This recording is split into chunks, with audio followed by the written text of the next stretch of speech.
2018, PBY 9767 was acquired by Soaring by the Sea Foundation, and thus began the process of a transatlantic ferry flight delivery to the United States.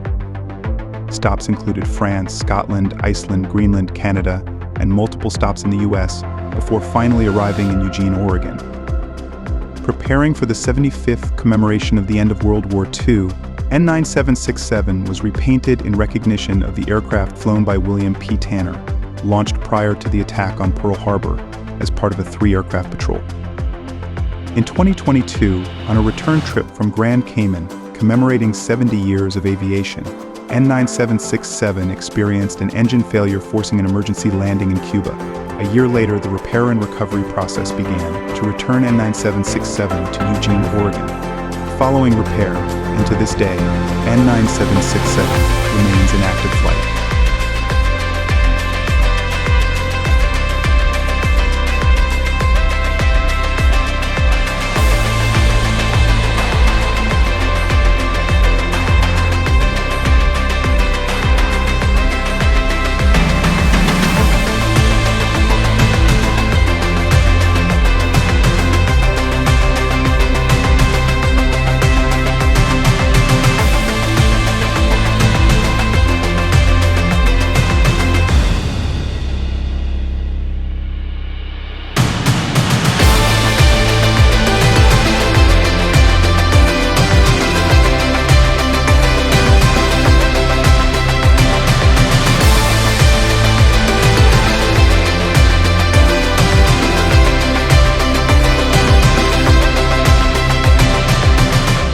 In 2024, Soaring by the Sea purchased a P-40 Warhawk, A29448, in a continued effort to honor our veterans through the restoration of vintage aircrafts.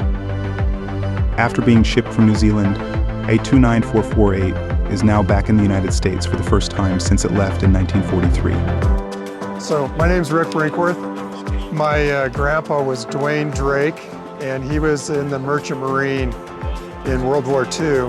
Early in the morning, they got torpedoed by a German U-boat. They lost a couple of guys, and the ship sank within 15 minutes.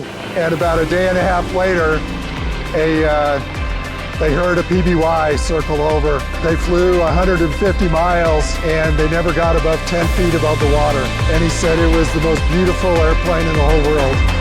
Every time he saw one, it just warmed his heart. It was so gorgeous.